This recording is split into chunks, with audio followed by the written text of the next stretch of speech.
Welcome to our webinar today. The topic for this webinar is the Marcus Garvey Apartments, a solar+storage microgrid for affordable housing in Brooklyn, New York.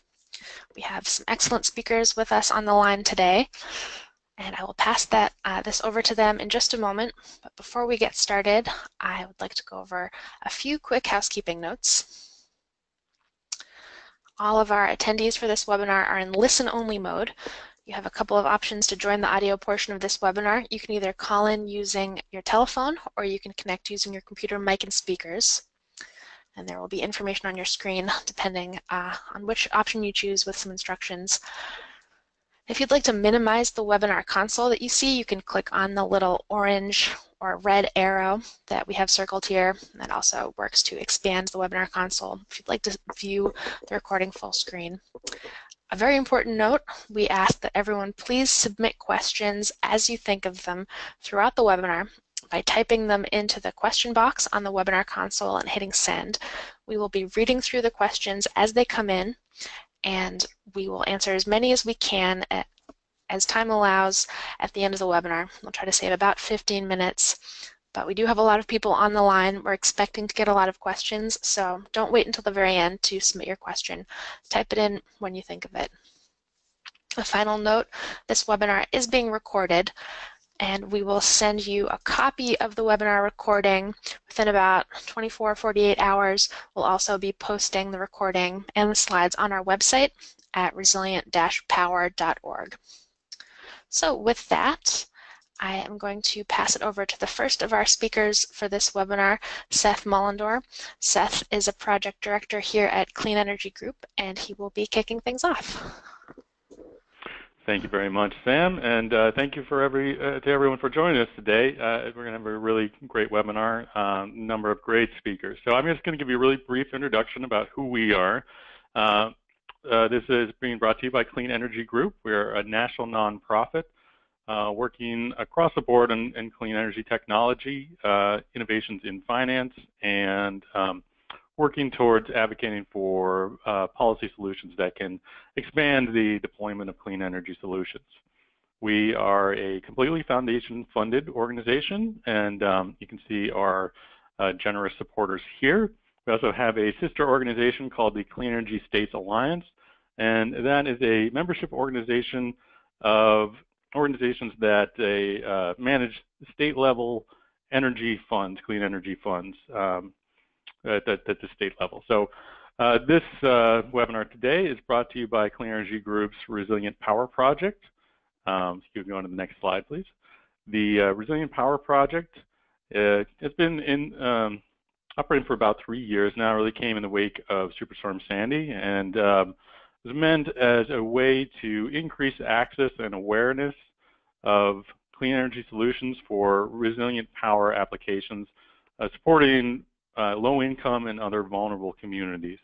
This was really meant to replace these generators that failed on a wide scale in Superstorm Sandy, as well as in more recent hurricane events that we've unfortunately seen that hit the United States along the southeast coast and Puerto Rico. And really technology, adopted the technologies of solar and storage as the primary solutions for providing resilient power. Since then, our project has kind of expanded more into also encompassing economic resiliency, so lowering the energy burden for low-income and otherwise disadvantaged communities. We do this at a number of different levels. Partially, we help folks think through and advocate for and organize policies and programs that will increase access to solar and storage for low-income and disadvantaged communities. And we also work with individual project developers as well as city planners and other folks that are trying to do on-the-ground development of resilient power projects. And partially, we provide technical assistance both on the technology side as well as the financing side for the feasibility of how projects get done. And for certain projects, we can help with small technical assistance grants to pay for outside parties to do some of the preliminary analysis and feasibility to figure out if it makes sense to move ahead with a project. We've done a number of reports and analysis around resilient power. You can see some of the covers here. We do a lot of information through webinars, as well as our website and weekly and monthly newsletters. If you want to get more information about the Resilient Power Project, you can go to resilient-power.org. We have a lot of information on there, including recordings to this webinar later on, as well as other webinars that we've done in the past. With that, I'm going to turn things over to my colleague Rob Sanders to give you a bit of background and introduce our panelists for today. So thank you. Great. Thanks, Seth. You know, it seems clear to me that we're at an inflection point in the expansion of solar and storage markets. There are hundreds, actually thousands of solar plus storage projects that have been developed, mostly to reduce utility bills, mostly for commercial and industrial customers. This is a market that's beginning to grow exponentially. It's quite possible that in another 5 years, nearly all solar PV installations will include some storage. But that's not yet the case in low and moderate income markets, where few low-income communities have accessed the economic and resilience benefits of solar plus storage for affordable housing projects and critical community facilities. That's why it's great to present this case study of the Marcus Garvey project. Sam, can you advance that next slide, please? There you go. So what are those economic benefits? One key economic driver in both upscale and low-income markets is demand charge management. Demand charges can represent 50% or more of an electric utility bill, and demand charges are set each month based upon the highest demand for electricity in any 15-minute interval during the month. Flatten those demand peaks and you can significantly reduce your electric bills, and that's what batteries can do. Next slide, please. We studied this in one of our recent publications, Closing the California Clean Energy Divide, where we evaluated 9 multifamily affordable housing properties in 3 California utility territories. We found in one instance that a property owner could nearly eliminate the electric bill for the common area loads by using solar and storage. That report is one of many that we have posted on our website, again at resilient-power.org, resilient-power.org. Next slide, great. So we're fortunate today to have 3 great speakers who will discuss the Marcus Garvey project from their own perspectives as property owner, as energy storage and microgrid developer, and as lender to the project. Speaking first is Josh Weistuch. Josh is a project manager at L+M Development Partners and is responsible for both preservation and new construction affordable housing development in the New York City region. He led the development team for L+M. Next, Doug Staker. Doug heads Demand Energy's business development group and has actively been developing market strategies involving energy storage. Doug is co-founder of Demand Energy and for the past 8 years has worked extensively on how energy storage can help with the expansion of renewable energy systems and strengthen power grids. And then Irangi Diaz with the New York City Energy Efficiency Corporation, NYCEEC. Irangi is Associate Director of Business Development for NYCEEC, a nonprofit finance institution that provides financing for clean energy and efficiency projects. Prior to joining NYCEEC, Irangi was with Citigroup, where she worked on numerous structured financings for wind, solar, and geothermal projects. Okay, Josh, want to get us started? Sure. Thanks for the intro. So we're going to talk about Marcus Garvey, but first a little background on L+M. We're an affordable housing developer in New York City and surrounding area. We did earlier, Superstorm Sandy came up. We did a project a few years back, first of our large-scale campus projects called Arvern View, formerly Ocean Village. It was a project in the Rockaways. Here's an after picture, and here's a before picture. This is a few days after Hurricane Sandy. You can see the sand from the beach, which is approximately 60 yards or so behind the person who took this photo.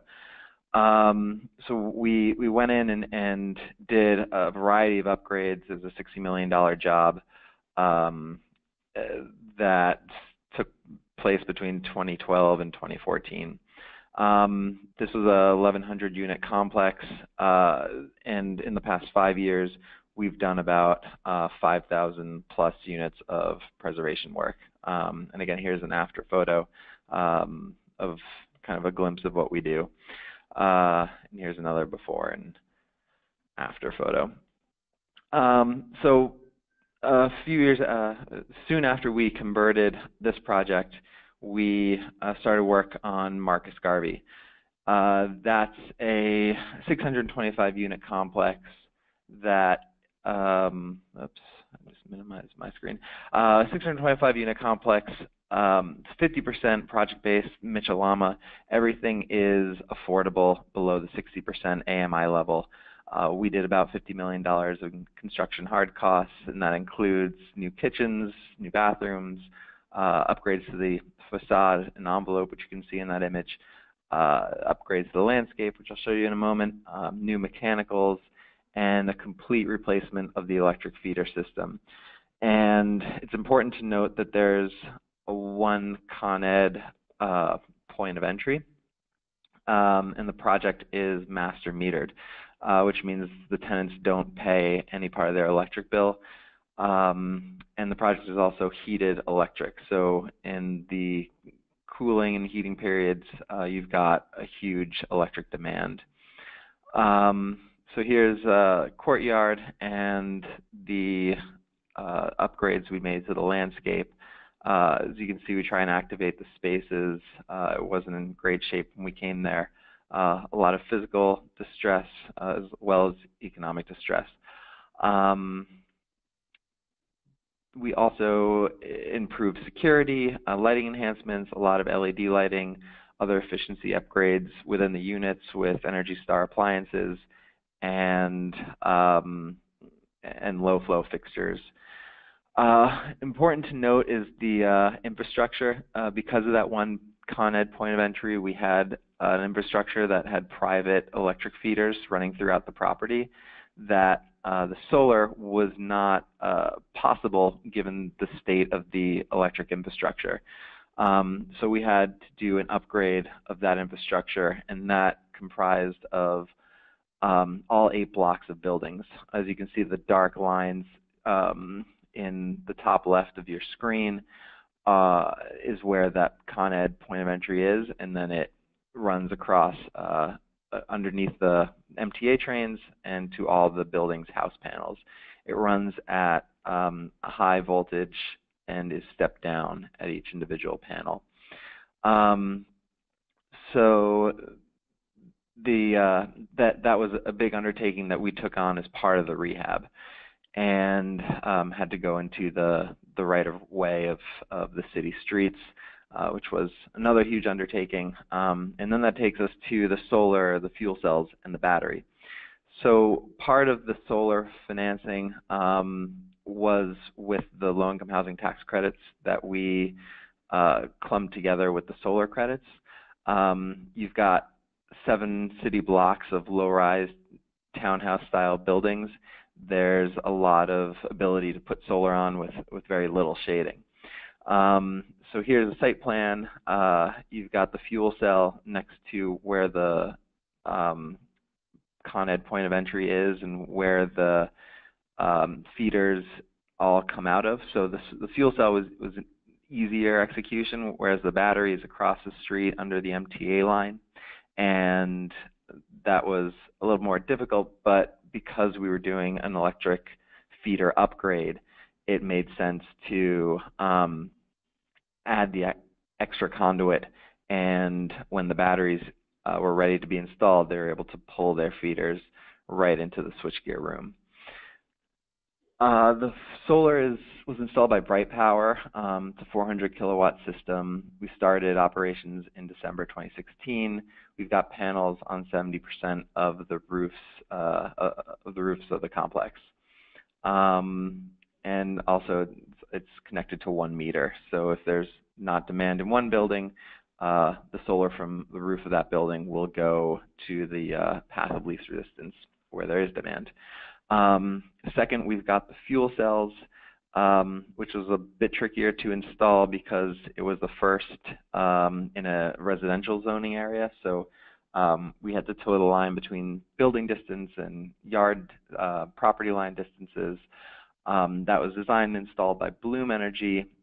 We had a 20-year power purchase agreement that financed the install along with the Con Ed BQDM incentive. It provides 24/7 400 kilowatt production, and we, as I said, located next to the switchgear. Originally, it was sized at a higher capacity, but that was before the Bloom was informed of the solar and the energy efficiencies that we were doing. So we tailored that back to 400 kilowatts, and it would have had to go down even further if not for the batteries at the site. The batteries kind of is integral to having the solar and the fuel cell together, or else you're on a shoulder month where there isn't heat or AC demand, you're producing too much energy at the site. So demand is the linchpin here, as Doug will tell you in a few moments, but they've got software to manage the three systems, predicts the weather the next day, whether there's going to be solar, the intensity of that solar, and will discharge, and is the kind of brains behind everything that goes on with the microgrid here. They installed a 300 kilowatt lithium battery system. It was the first lithium-ion battery system approved in New York. It's installed in a crate, which you see here, and this picture is actually taken. I think if it wasn't taken out, it may have been taken at the plant, and then it was brought over. The install was fairly quick and easy. It was all the permitting and approvals from DOB and FDNY that was the long haul to get us there. So we've got 400 kilowatts of solar, and the same size for the fuel cell, and the battery is 300 kilowatts, which produces resilient low carbon energy in total of about 4 megawatt hours per year. So again, for feasibility, you've got a master metered project where we're paying the full utility bill and have the ability to a lot of room for savings with the three components. Electric heating, cooling is key, as well as the incentives both from NYCERDA on the solar side and their MPP money on the solar, and then we're in the BQDM zone, and that's a Con Ed area where their system is weak, and in order to buy time until they strengthen that system, they incentivized on-site energy generation. And then having the space and the infrastructure is also critical. So, we're spread out over 8 blocks, so we've got space for the fuel cell and the battery, and then obviously the roofs for the solar. And then replacing the feeders was important for all the systems, but also for the longevity and sustainability of the site. So that's all I have. I'll pass it over to Doug to talk about the batteries. Great, guys. Can you hear me okay? Let's see. I don't know if I have the control here now. Let's see. Okay, well, thanks for the opportunity to talk to you. Every once in a while, we're fortunate and we're able to just be involved in projects that are just, this project was amazing. And the whole path that we were on for this project was even more incredible, I would like to say. See if I can, maybe whoever's driving the slides, if you switch to the next slide. I like to say about this project, one of the things from an energy storage standpoint, we won the Energy Storage Project of the Year at the California Energy Storage Association, which is, even though it's a California-based project, it's It's the Energy Storage North America Conference. And this project has a lot of the components that Seth kind of covered on the front end, as far as really covering and providing benefits from the LMI side. And the job that L&M did on this project is just, it's incredible, the transformation that they did. And we have probably every flavor of design as far as financing to this project that is out there. We've got where they were able to buy the solar, take the tax equity into their project. They had used all their tax equity up, so we built a shared savings model, and then Bloom came in and did a PPA. So for L+M, as far as the operation of this microgrid, they have probably almost every vehicle that's out there from a finance area, and Rengi will talk about that. But what I'd like to say about this project, for a whole bunch of reasons, is this is one of those things where doing the right thing is always the right thing to do. This is in a section of Con Ed, and if we go to the next slide here, this is a section where the substation is constrained by about 53 megawatts, and the challenge is though that constraint, or that stress on the grid, it only lasts for 48 hours out of the year. And so in 2012 and 2013, a little bit in 2014, on large air conditioning days in New York City, what was common to this region was rolling blackouts, and that just isn't a great way to run a grid. It's at times it's necessary. So the problem here, from a cost perspective, from a utility metric, and also just from a Public Service Commission metric, is to solve this problem. It was a $1.2 billion upgrade for a problem that lasted 48 hours, basically 4 12-hour periods in a year. And so the Public Service Commission said to Con Ed, let's go try something different. Let's go, instead of attacking always building to meet the peak, let's go manage the load and see what we can do to manage the load. And then that gave us the opportunity to work with L+M and develop this microgrid that not only helped with shared savings, also provided Con Ed benefits, but then what was really important in New York was the whole goal of resiliency. Because after Hurricane Sandy, the whole market was stunned about how much solar had been deployed, and none of that solar had functioned during Hurricane Sandy, because everybody had forgotten that's the way solar was designed. It was supposed to disconnect from the grid when the grid was down. So we were able to put a program together where we can take a portion of the system here and provide a resilient element in for their community room, their management office, and their security office, to provide a sanctuary during an extended outage. And it's pretty impressive from my vantage point. Next slide, please. So Josh kind of covered this. We put this solution together where they were deploying the solar, and we met Josh, I would say in late 2014, and he told us about their plans, and we started shaping the concept and how we're going to put things together.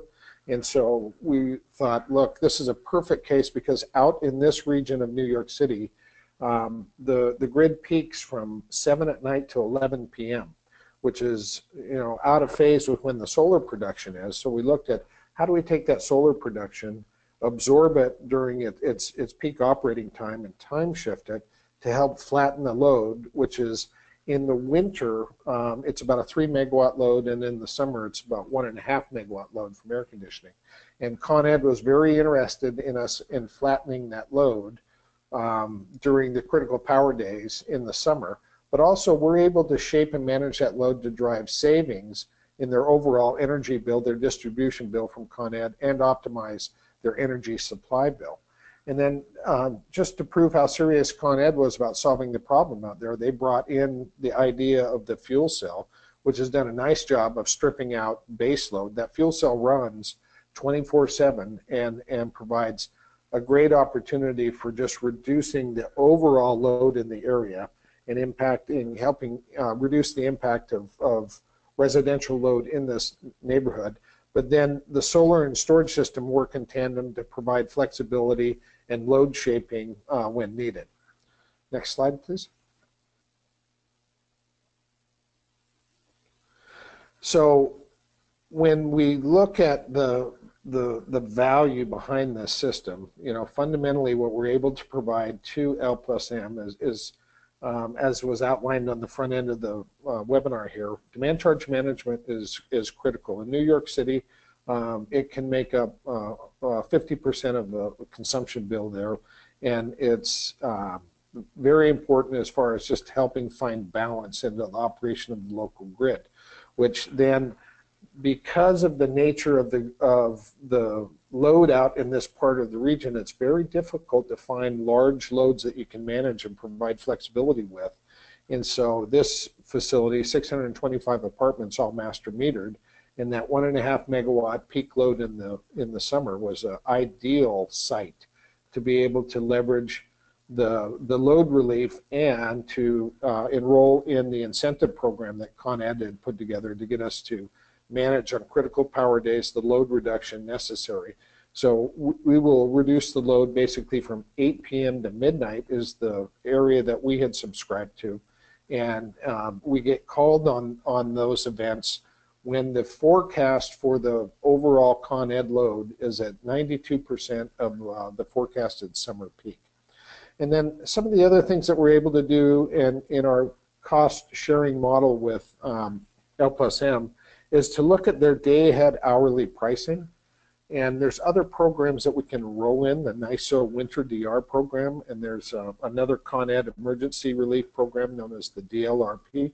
We look at all these opportunities and decide how do we partner with L+M and then be enrolled in these different programs and then leverage and drive additional savings. And I like the partnership that we put together because the way we structured the benefits here is it's a shared savings model. So next slide, please.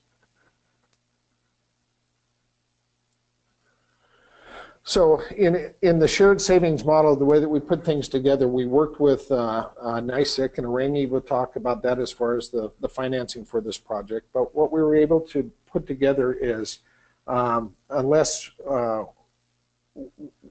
we don't get paid unless we deliver results.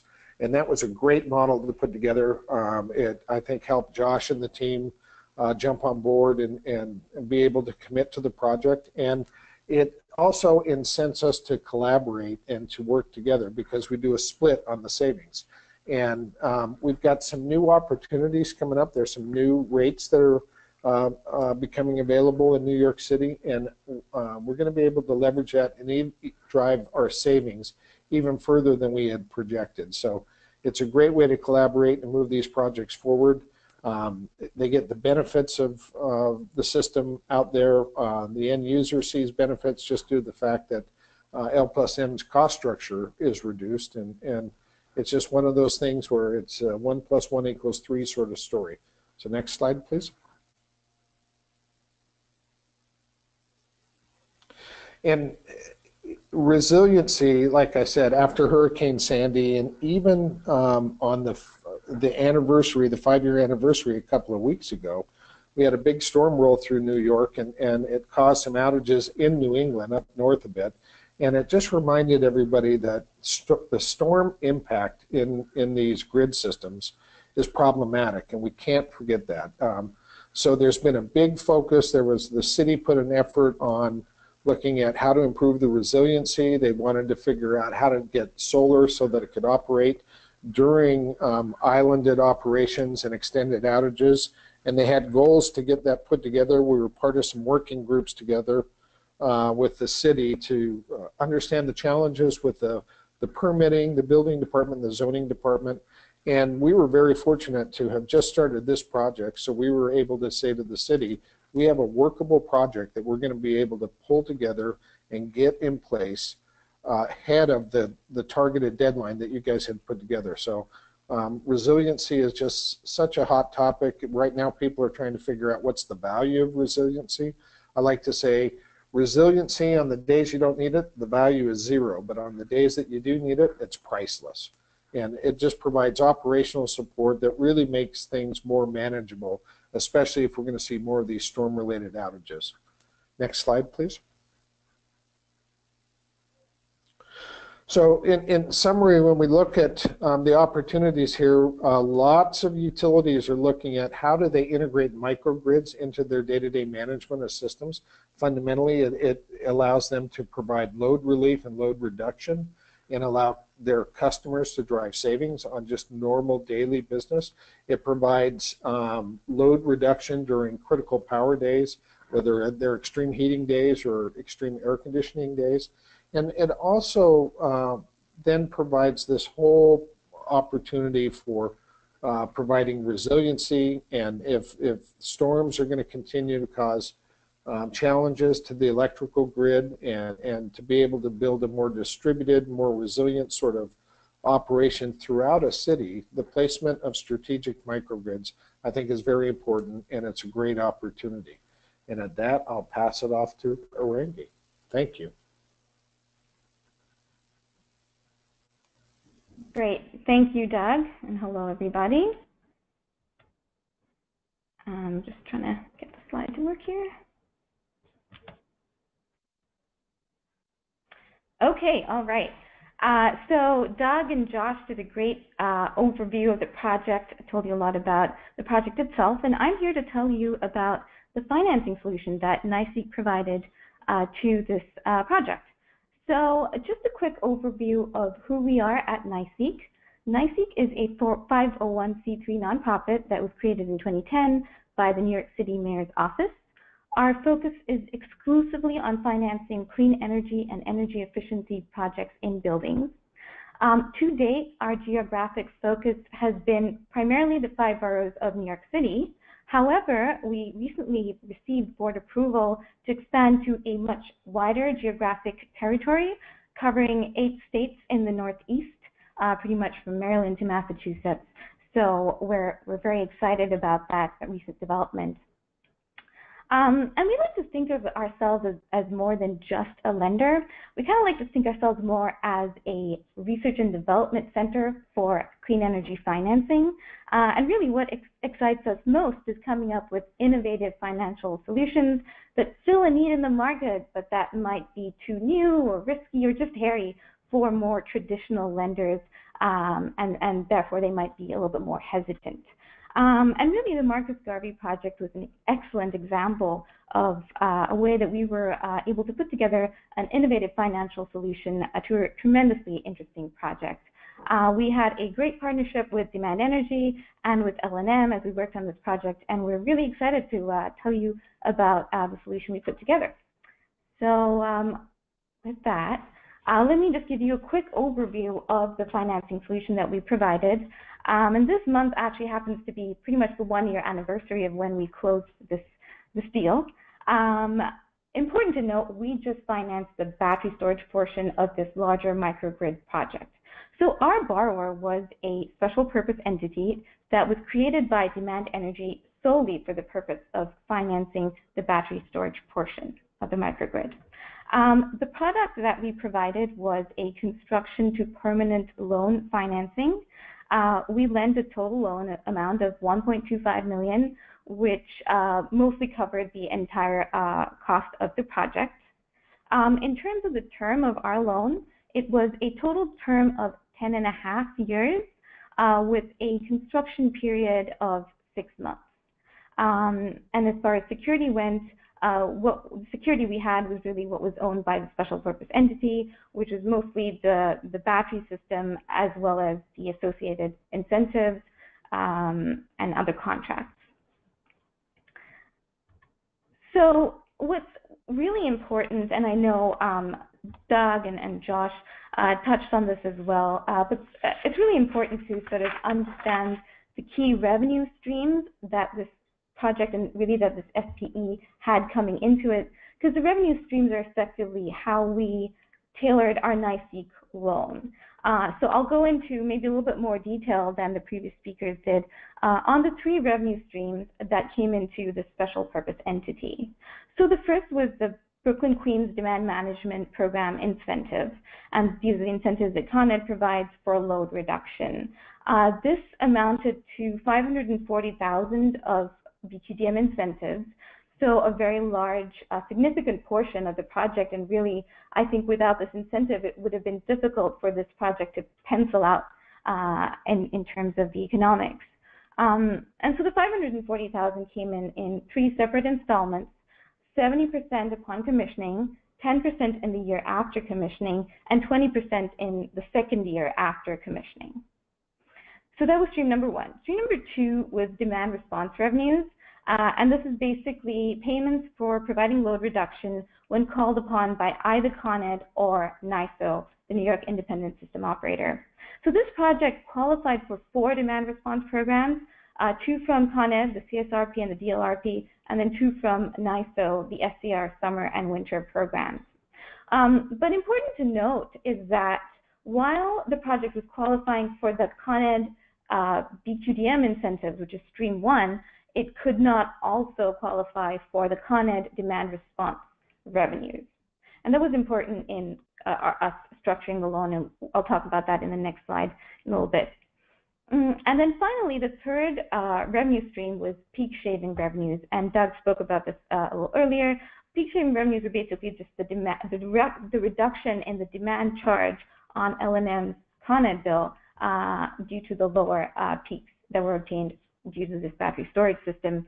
And the peak shaving revenues were shared roughly half-half between Demand Energy and Marcus Garvey Partners LLC, which L&M set up. And so, while 100% of the revenue from number 1, the BQDM incentives, and number 2, demand response, 100% of that went to the SPE, just 50% of the peak shaving revenues went to the special purpose entity and were available to pay down the NYCEEC loan. So moving on now, this chart here is an attempt to summarize the entire loan that we put together for this transaction. And there are a lot of moving parts, so we thought that just putting everything together in one chart would hopefully try to help explain it a little better. So basically, what we did for this loan was effectively a 3-phased loan structure. And that was basically designed to follow the timing of the various revenue streams. So the first phase was the construction phase of 6 months. So you'll see November to April, that's sort of done on a monthly basis.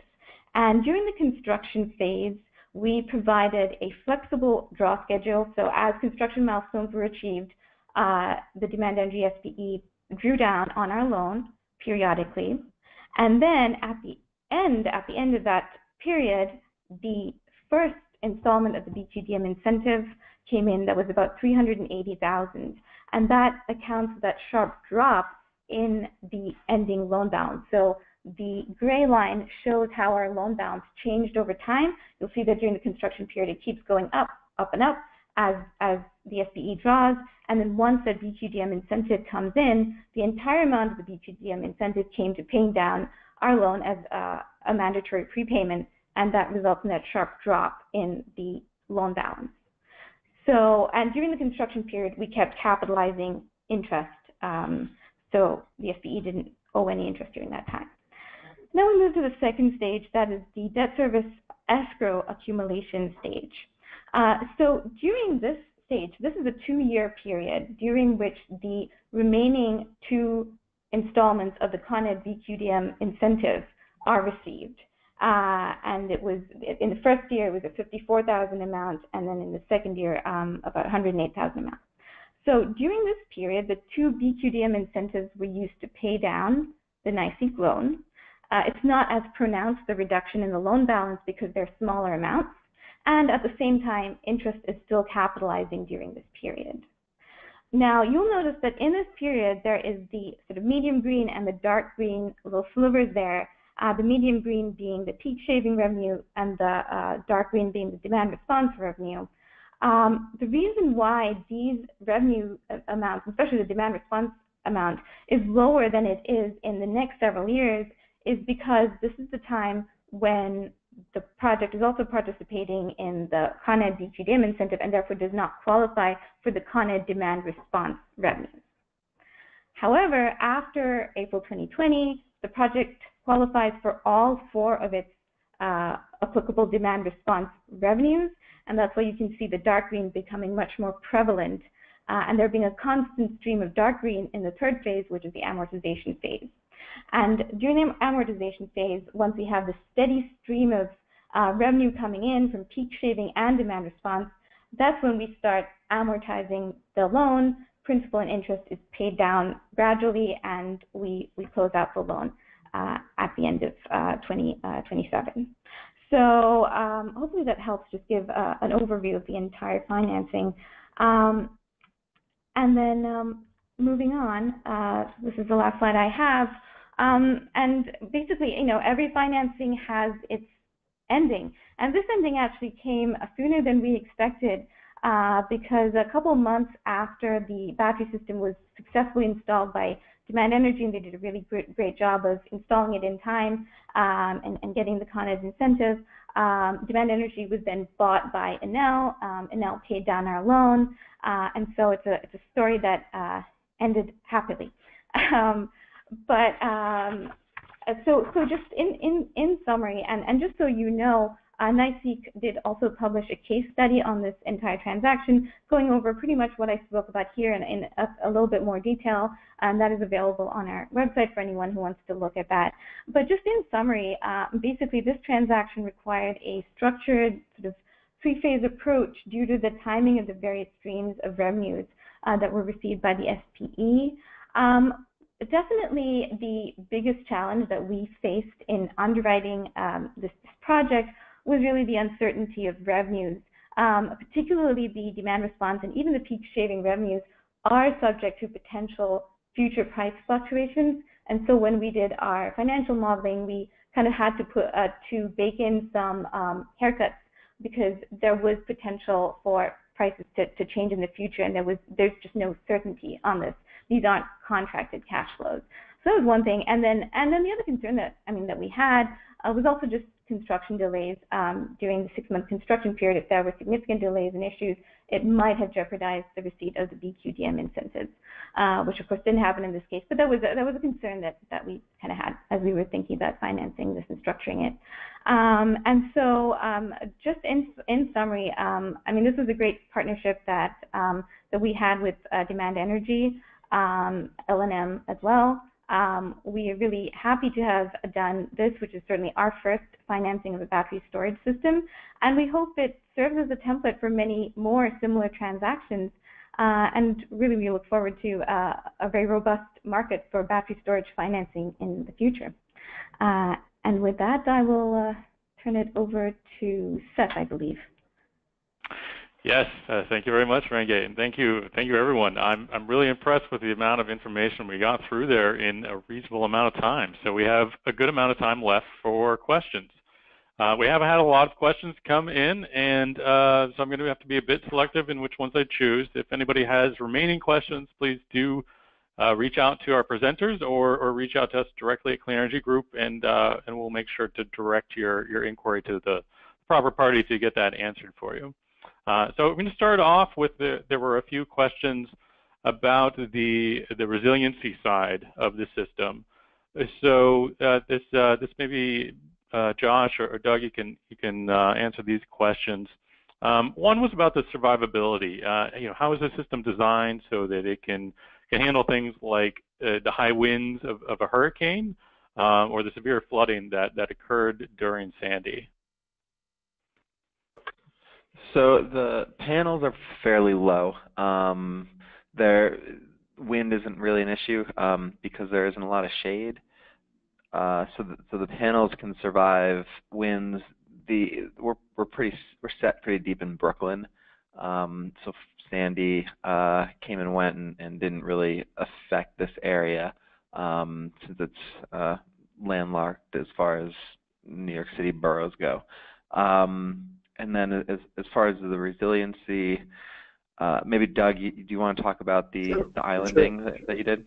You bet. So part of this is because it's a distributed system, especially with the solar, and because we have this contiguous, the community room, the management office, and the security office, all within one building where we can isolate the solar that's on that building, and we dedicated a third of the battery storage to that building. And that way, in an event, we'll just isolate those loads, and we can support and supply those loads, which are, probably at best 50 to 50 kW at max. And we've got 100 kW, basically 400 kilowatt hours of storage there, along with about 50 kW of solar. So we think that we can run continuous and refill the storage from the solar after the fact. If we get in a bit of a pinch, we can sectionalize some of the fuel cells and tie those in electrically as well. But the primary purpose and the failover system is, in an event where we lose grid voltage, the system just trips over and automatically steps in and fulfills power to that whole management area. Because the total load for all the buildings is close to 3 megawatts in the winter, we weren't able to have a system that could supply all apartments at that time. But to be able to offer that community room in the management and security offices, we think is fundamental to what we've been asked for from the city on providing some sort of resiliency shelter out there. Great. And I'm just jumping off of that. Is the intent of the project to allow residents to be able to shelter in place during an extended outage, or is it more to keep operations pretty well organized to help facilitate people in an evacuation? Well, in a lot of regards, they can shelter in place, and then they can come into the community room. It has heat, it has air conditioning, it has phone charging, they have a refrigeration for food, they have the ability to support the community. There's 625 apartments there, so it's kind of a central hub to ride through any sort of event. That's excellent, thank you. Is there any question early on, Josh, you were talking about the lower seasonal energy production and how, with the way that the fuel cell functions, you needed to have the battery in order to make that work. The just question was, why couldn't you just export more of the energy generated to the utility, to Con Ed? Were there limitations on that, or what was the reasoning behind that limitation? Do you want me to take that one, Josh? Go ahead. Yeah. So the interesting thing about the service, as Josh has pointed out, we're a single point service for Con Ed. We're a master metered service. And what that means is Con Ed designed this whole system of distribution system, which is known as a network design. And what that means is that building is served by 2 separate feeders. And so in the case of trying to export energy out of the building into those grids, they have a normal protection system, which is known as reverse detection relays. And it's designed so that if one of those feeders has a fault, it won't be fed by the other feeder.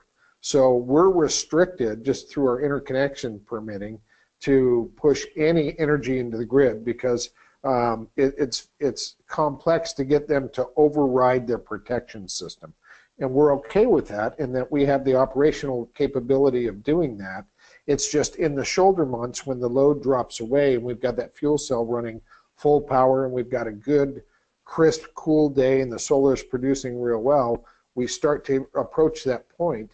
And so what we were able to work with Con Ed and prove through our software capability is we can handle the absorption of any of that excess and prevent any sort of net export.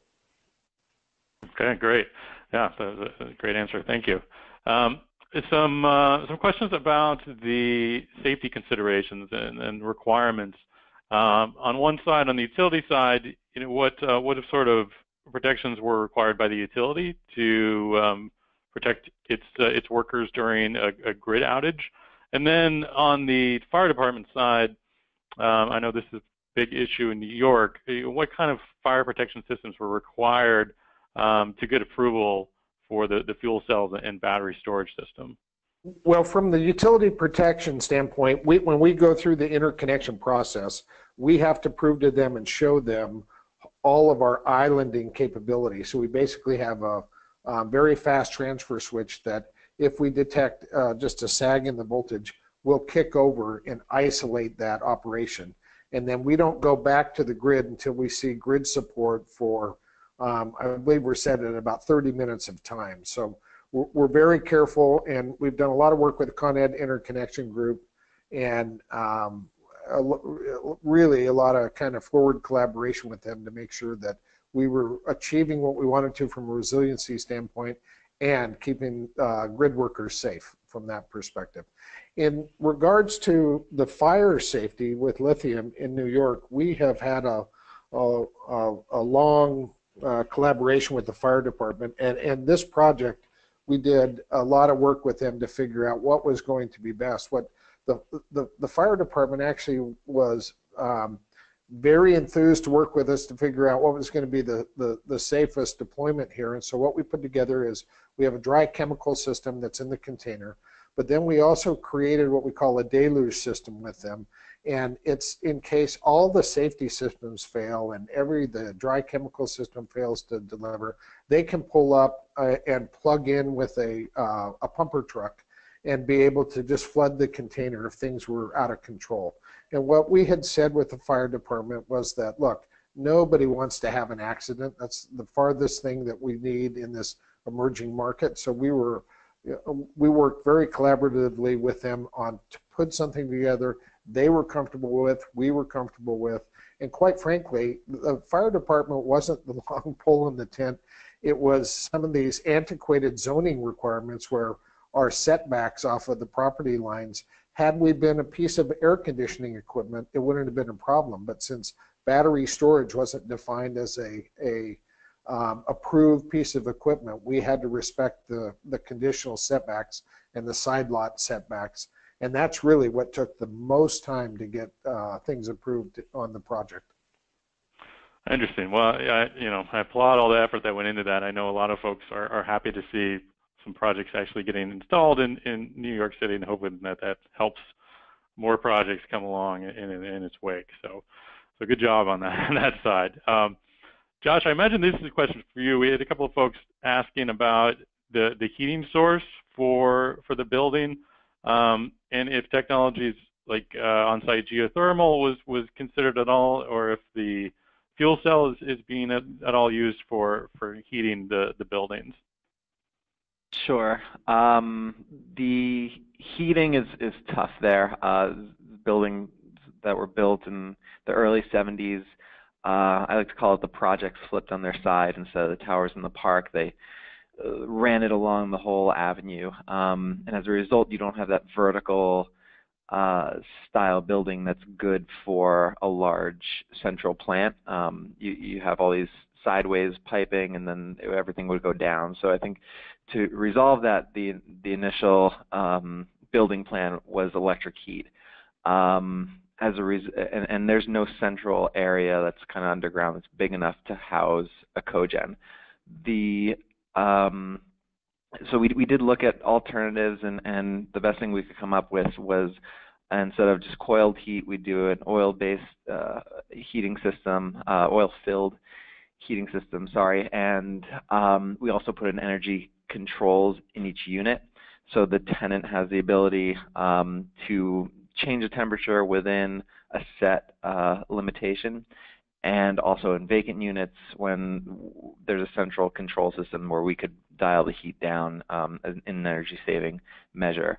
And then also the fuel cells, Bloom won this RFQ with Con Ed, so that was how we were introduced to Bloom. Con Ed contacted us to be in their program, introduced us to Bloom, and their system is such that it's very efficient. So the heat that's offset isn't enough to, for example, heat your domestic hot water. So that was our thinking around that. Okay, great. I'm going to switch gears a little bit here. So folks were wondering about the resident side of the project. Are the residents receiving any direct monetary benefit as a result of the system? And how was outreach done to the community there, to the residents? How are they engaged in this project? Well, as far as benefit, they are not on, they're not paying any of the utility bills, heating or otherwise. And so the only thing they do pay is if they have an air conditioner installed, and we price that even lower than what NYCEEC does here in the city. So as far as direct benefits to the residents, it's not on their bills. However, we have kind of upped our game as far as the social services provided. We have a after-school program there that we've fit out, in anticipation of the savings from the utility side after the fact of completing the rehabilitation of the site. And outreach, we have done some informational sessions with the residents to tell them about what we're doing here. But most of the solars on the roofs, the batteries is an area that it's in like this. It's hard to see from other aspects of the site, so not noticeable. The fuel cell is near the main management office, and people understand what that is, and I think the main stakeholders in the community are excited about this project. That's great. So I know we're quickly approaching the end of our hour here, but I think we've got time for a couple more questions. Doug, I imagine this one goes to you. A question about what's the expected condition of the battery after 10 years, and what's the plan there? How much would it cost to will you have to replace the batteries at that time? What do the maintenance costs look like, and just what's the plan at the 10-year point? You bet. Yeah, you bet. Lithium's a very interesting chemistry, and it's designed the capacity after 10 years will be at 80%. And so to continue for the next 10 years, all we have to do is add supplemental batteries.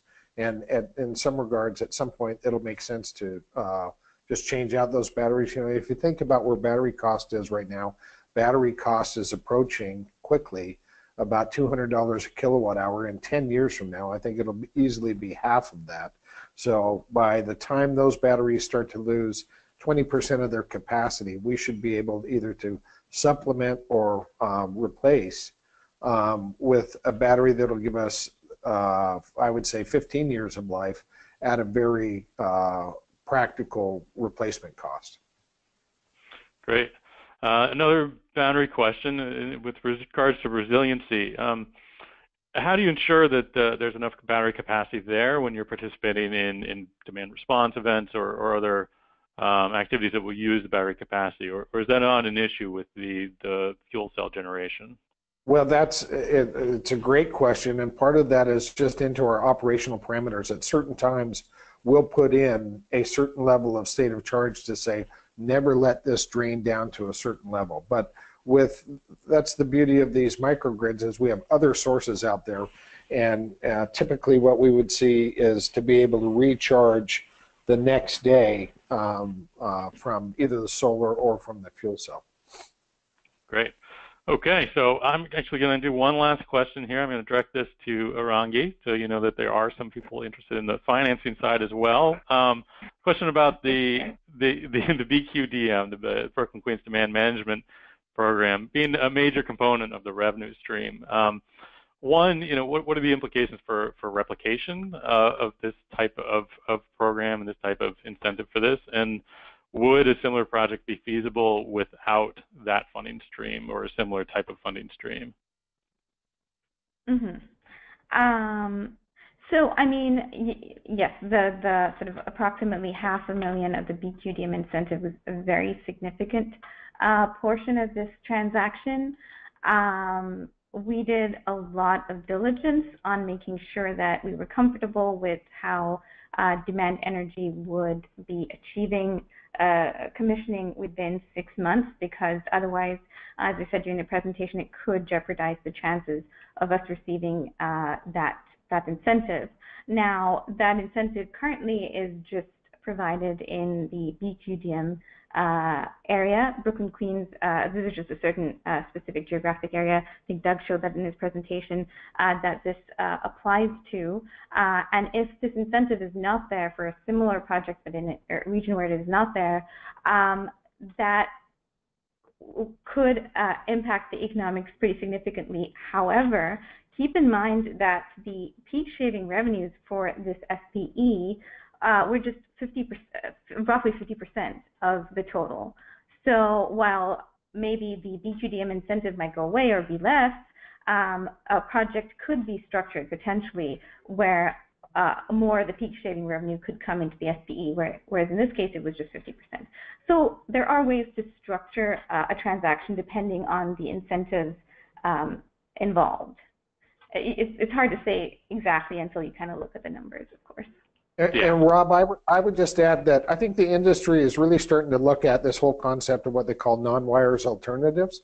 So in utilities outside of the New York area, in New England, in the Midwest, we're in a lot of discussions with a lot of public service commissions about creating very similar sort of incentives and structures to where the utility is incented to provide this sort of funding to help build load reduction capability and break away from just the traditional model of building to meet the peak. So I think you'll see this start to evolve nationwide. And the BQDM area was kind of the first of a way that utilities can demonstrate being able to be incented to do load reduction and leverage off of that to solve customer problems and grid problems. Excellent. So, you know, tune in for that webinar when we see the next great example of a project.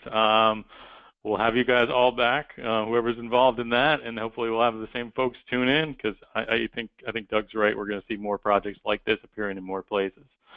Thank you to all of our presenters today. Thank you for everyone that attended the webinar. I'll turn things over to Sam for some final thoughts. And yes, thanks for joining us. Thanks, Seth, and thank you to all of our guest speakers and to everybody who joined us for this webinar. I would encourage you to visit our website, which is resilient-power.org.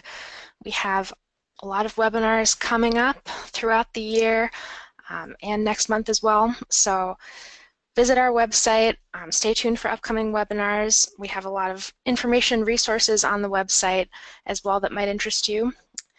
And that's it for today. Thanks everybody for joining us, and we hope to see you at the next one. Thank you.